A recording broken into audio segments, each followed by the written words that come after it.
Bueno, hemos visto esta gran civilización, la antigua China, rodeado por dos ríos.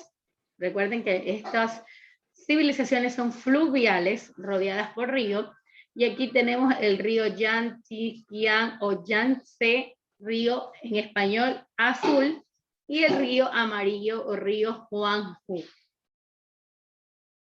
Están los periodos dinásticos que vimos, las primeras dinastías, que eran la Shang, que vimos la semana pasada, la Zhou, la Qing y la Han. Una de las más importantes fue la Qing, que aquí también están los soldados de terracota, o también este fue el que consolidó el gran imperio chino. La estructura política social estaba a la cabeza el emperador, que era el representante del supremo Dios para ellos en la tierra. La aristocracia, que eran los nobles, el ejército, familias, por supuesto, del emperador. Los mandarines, que eran los gobernadores por provincias. Los campesinos, artesanos, y por último estaban los esclavos. ¿En qué se basó su actividad económica? En lo que era el cultivo de mijo, trigo, cebada, arroz, también la domesticación, también la crianza de animales, y por tener estos ríos también el comercio. Aunque ellos siempre lo hacían de manera interna, es decir, con ciudades que estaban o poblaciones cercanas a la civilización. Ellos no les gustó la internacionalización, como estábamos hablando la vez pasada, cuando llegaron por el opio. Lo único que hacían comercialmente era el té con Gran Bretaña. Ellos siempre se manejaron a hacerlo solo de manera interna. No les gustaba compartir con los demás. Déjenme cerrar el audio porque alguien está abriendo el audio. Déjenme cerrar el audio. Voy a estar con el audio, por favor, cerradito. Ya les corté el audio. No me gusta hacer esto, pero interrumpen la clase. Bueno, entonces la actividad económica casi al 100% se dedicó al cultivo, es decir, a la agricultura, debido a sus tierras fértiles, por ende por los ríos que estaban rodeados, el río Azul y el río Amarillo. Con respecto a religión, se dividen las tres principales. Como yo les decía, les voy a hablar en una clase, y vamos a hablar un poco sobre estas religiones. El confucianismo, que su creador fue Confucio. ¿En qué se basaba esta? Yo le llamo más que una religión como una teoría, una filosofía. El confucianismo, practicar el bien, la sabiduría empírica y las relaciones sociales justas, es decir, la igualdad, el no hacerle el mal a tu prójimo, porque esto se te regresa a ti. Esta era más la filosofía, la teoría de Confucio, que ya vamos a hablar más adelante de él. El taoísmo, de Tao, sus principios eran el yin, el yang, ya saben, el bien, el mal. El budismo, que más se centra en lo que es la religión de el hinduismo, que dejó plantado en la civilización también china. Sus principales son: la vida influye en el dukkha, en el origen del sufrimiento. El sufrimiento puede extinguirse y el noble camino, hacer el bien. La armonía no solamente con el ser humano, sino con la naturaleza, con todo lo que te rodea. En el Confucio, este es un personaje, un filósofo chino, que dedicó su vida a enseñar a la gente a vivir en paz y en armonía. Este fue el creador del confucianismo y es una de las figuras más determinantes de la historia china. Como yo les decía, ellos son tan tradicionalistas que aún conservan estas religiones. El confucianismo es una filosofía con una función religiosa, pero más filosófica que religiosa. Se llamó así en honor a Confucio, cuyos discursos sobre el comportamiento ético ha pasado de generación en generación. Esta doctrina fue muy útil para alcanzar la convivencia social y alcanzar la felicidad con su prójimo. Tenemos al taoísmo religioso, que se derivó del sistema filosófico basado en las escrituras de Lao Tzu, quien vivió en el siglo VI a.C. Él y sus discípulos enfatizaron la libertad individual, el gobierno laissez-faire, la espontaneidad humana y la experiencia mística. El texto central de la filosofía taoísta es el clásico del camino y su poder. Era la obtención de la inmortalidad. Según esta religión, las personas que vivían en armonía con la naturaleza llegaban a ser inmortales.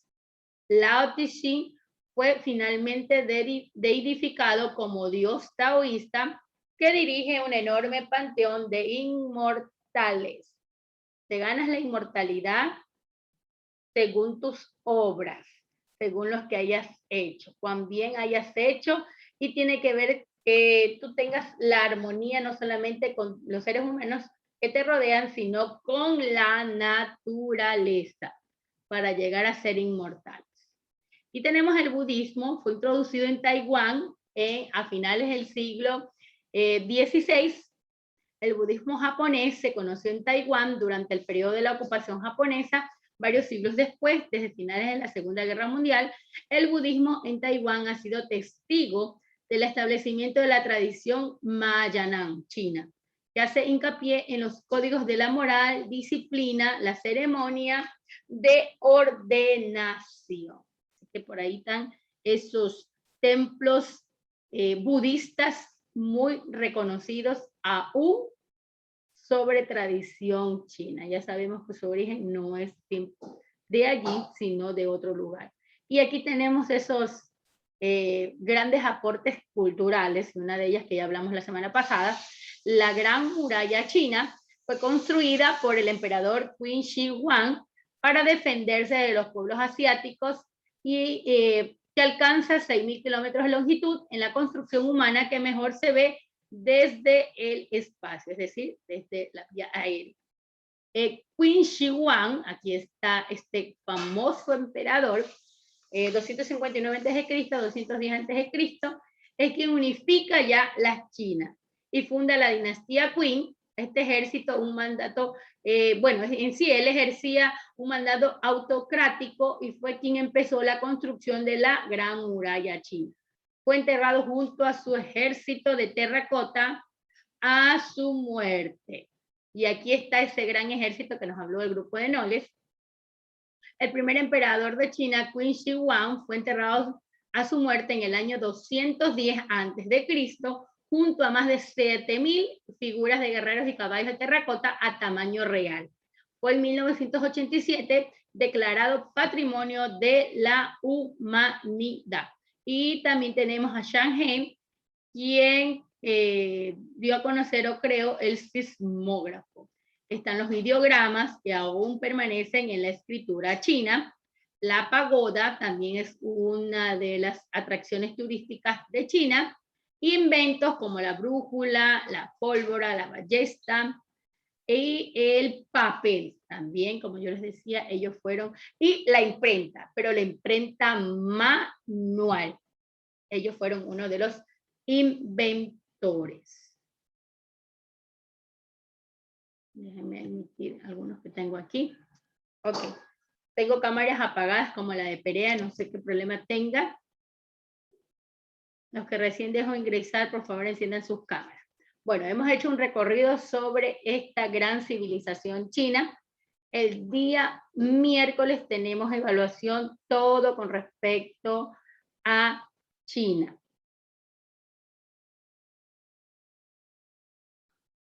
Sí, sale y te dejo ingresar nuevamente. Es problema del internet, Carlos. Sales y te dejo ingresar nuevamente. Ok. No hubieron más grupos, les estaba comentando sobre la dinastía, sobre, bueno, en general sobre China.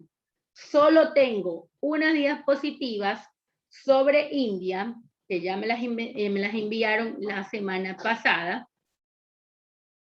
Esta vez yo no voy a estar nombrando porque no me has enviado tus diapositivas. Si usted no me las envía, significa que no quiere dar su exposición. Me enviaron arte, arquitectura y religión en la India. Esa es la única diapositiva que me ha llegado de India. De allí no tengo ningún otro grupo. Empezamos el día jueves, porque el miércoles les voy a tomar la evaluación. Anoten las 5 preguntitas adicionales que les voy a hacer. Anótenlas, para que quede grabadito para el que tenga que ver el día de hoy.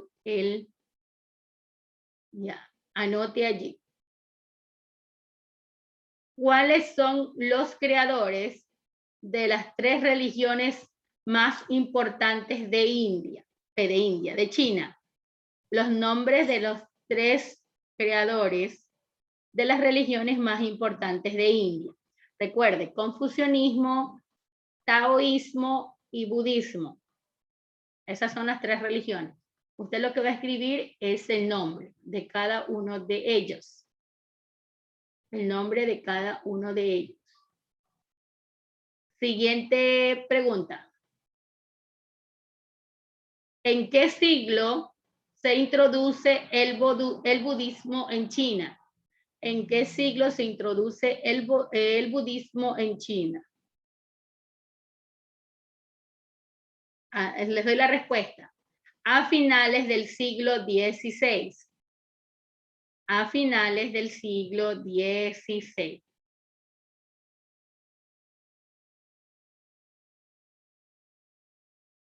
Siguiente pregunta.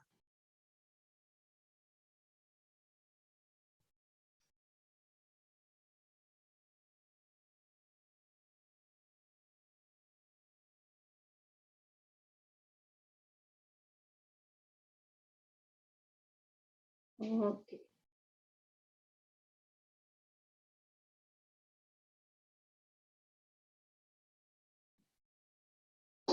Escribe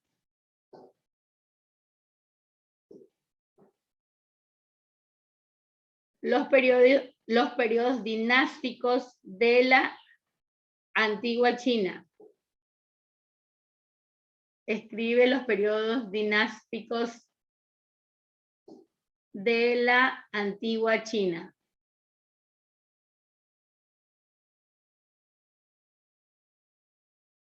Siguiente.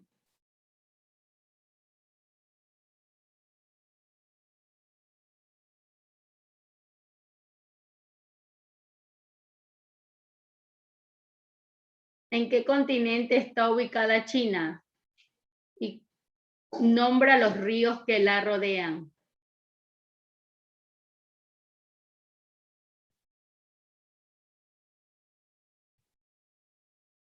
Continente que está ubicada China y los ríos que la rodean.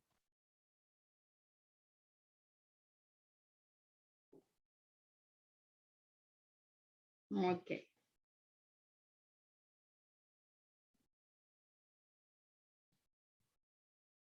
¿En qué se basó su economía? ¿En qué se basó su economía? Eso es todo. ¿En qué se basó su economía?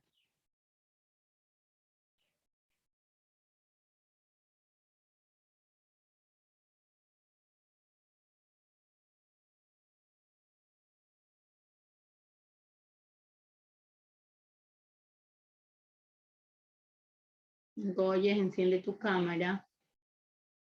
Déjenme tomar la asistencia, chicos, hacerles la captura de una vez. Y subírselas al grupo. Estudiante que no tenga temas, que esté aquí, pidan los temas para exposición. Esos casilleros luego se les queda vacío.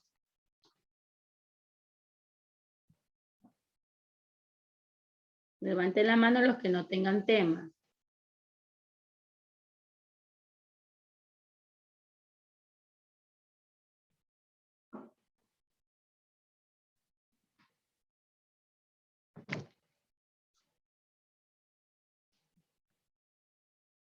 Déjenme tomarle las capturas de su asistencia.